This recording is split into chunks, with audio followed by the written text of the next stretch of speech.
Sam Lucardo totally disrespected our family when he took a knee and acknowledged people from other cities and other states and didn't even acknowledge the lives and the blood on our streets and on his hands because he has done nothing to resolve a serious problem in San Jose that has been going on longer than they want to acknowledge because they just hide it better. San Jose PD is not one of the best and most safest, but it's the most corrupt one that has hidden it better than all the rest of the police departments.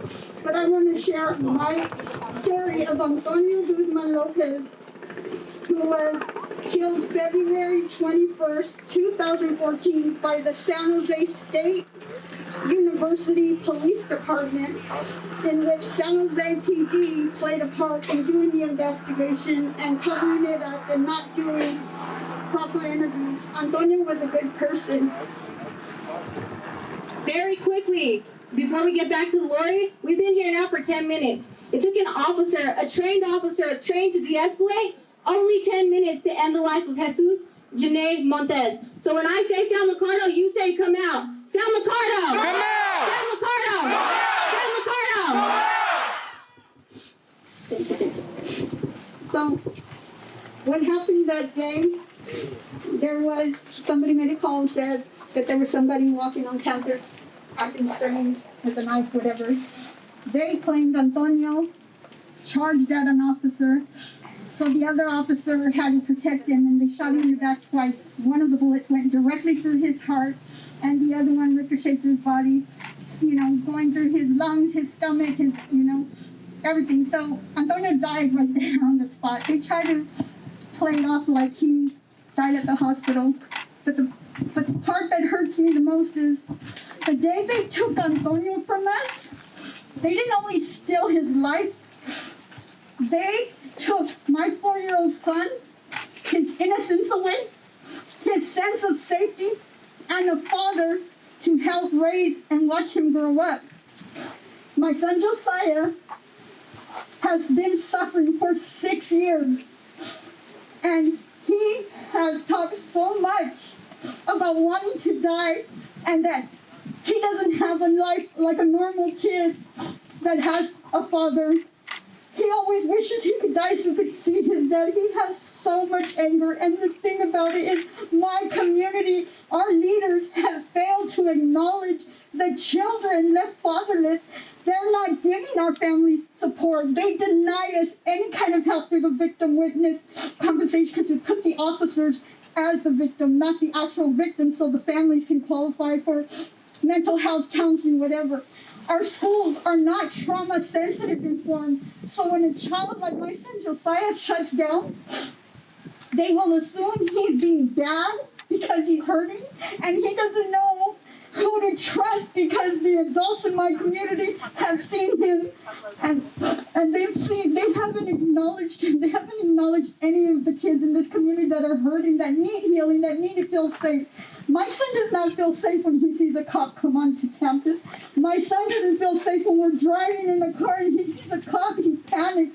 That fear he lives with, he has to live with, and whether he heals or he becomes a broken man, it will be on the hands of Sam Lucardo and all the city leaders who continue to want to give money to the police who are causing a hostile environment, who are traumatizing communities, who are leaving kids fatherless and not caring to help get them some healing. We can't do this no more. My son deserves to feel safe. He deserves to know his community will fight to find out the truth.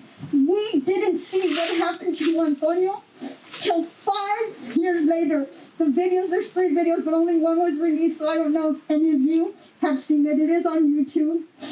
When they released it, it was because the families and myself, we fought for SB 1421 and AB 748 to get signed into law. And as a result of that, we were able to get records that were never available before to public or families. And that's how one video got released. And the day I saw that video, it was exactly the day after his 5 5-year anniversary, and I saw it at the San Luis State University corporate offices. And I've seen what they did to Antonio. And Antonio just trying to get away, saying it's okay, and they just shoot him, and killed him, and then they handcuffed him.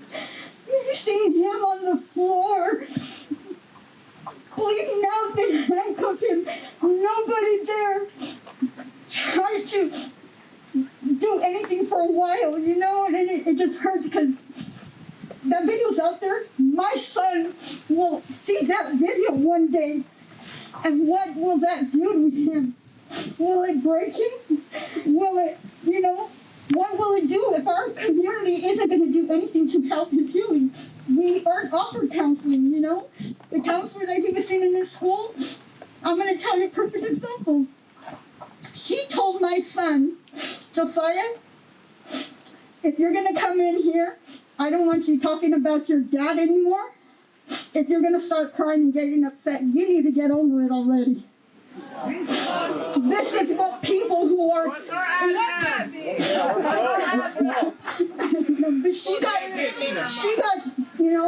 I was furious because my son didn't want to go to counseling one day, and I said, why don't you want to go? He goes, I don't want to go, and he's being defiant. And I said, why? And I said, well, you have to go. If you can't tell me why, then you have to go because you need help dealing with all the emotions you're feeling. And it's not healthy to keep them in. And I need you to talk about with somebody who can help you understand what you're feeling.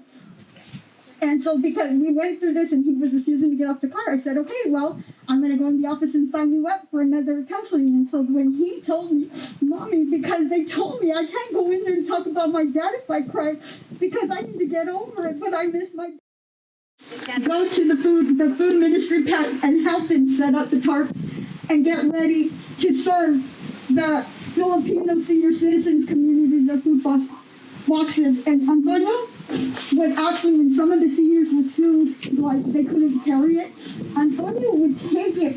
He would carry the boxes and walk them to their senior citizen help and carry the boxes for them. When these senior citizens heard what was happening to Antonio, as much as that Antonio didn't really speak English well or couldn't understand, these Filipino and elderly people told me, he's a good man. He didn't understand us much, but if we told him something, we pointed, he knew. He knew whatever we say. He was such a good man, and he didn't deserve that. And they said, and he always talked about his son and the little girl that he has, how big they were. He was always so proud. And, that hurt because those people were also missing somebody who was part of their life, who went the extra mile to take their food boxes to their houses because they couldn't carry them themselves. And then they shot him down like nothing, like his life didn't matter. And Josiah doesn't even have his father's grave here, His dad was buried in Nayarit, Mexico. So by the tree where we always keep putting up a memorial, the UPD takes it down all the time. That's the only place my son has, and my son gets so upset when he doesn't have it. So the fact he doesn't want people to forget his dad, right? It's important that people don't forget his dad for him because he needs accountability. My son needs to know that the cops who killed his dad were held accountable. But I'm going to tell you this. One of the cops who was involved, Fritz Vanderhoek, he was working as a legal law clerk for the district attorney's office here in Santa Clara County, with Jeff Rosen. He was working in that office as a legal law clerk before, during, and up until he got sworn in Yolo County to be an assistant district attorney over there. And when they were doing the investigation, they told me there was no conflict of interest of Vanderhoek working for the DA who was doing the investigation. So there's a lot, learn on the story. Like one of the main witnesses, a young girl, nobody ever interviewed her. She has pictures. She has video what happened. But nobody interviewed her, and she ended up disappearing. And recently I found her. She lives in Seattle, Washington. So our case was dismissed right away. They put my son through a deposition. My 5-year-old son, he turned 5, who wasn't even there when his father was killed. The cops put my son through a deposition where he was being questioned of the legitimacy if he even had interaction with his dad, if he remembered seeing his dad in a coffin. They did this to my son and the system allowed it. That was hard for me to sit there and be quiet while they questioned my son and try to trigger things. And he was young, so he went off subject when they would ask him stuff, but to sit and watch my son, it's not fair. And I'm thanking you for all of you being here, because you got to remember, they take a life, but these men, they were fathers, they were sons, and their children left behind deserve to have the community stand up and make sure that they grow up and they can heal, and that they're not going to become a statistic of a state-sponsored violence that only will funnel them through the school-to-prison pipeline. Thank you very much.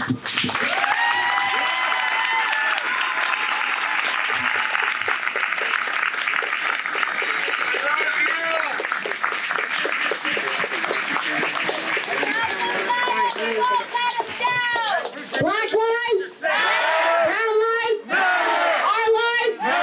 Our kids? Our kids?